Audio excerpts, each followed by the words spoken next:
दाथ' जुलाइ दासो जाजेनदों सेप्तेम्बर माबा आगष्ट सेप्तेम्बर थाबावबाय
बांसिन लोमसावनानै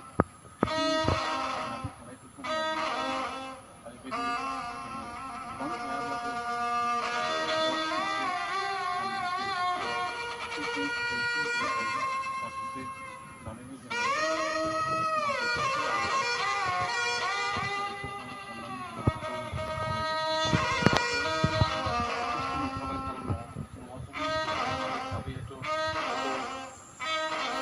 दा खबर लाबोनोसै बेमान फैयासै बेमान नटिस लायाखै जोंसो सोंनांसिगोन मा खारन दं थाबैनो बिथांमोना गावसिनि सरकारनि तरफनिफ्राय बिथांमोना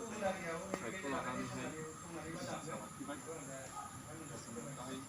सम लानानैहाय जों मदद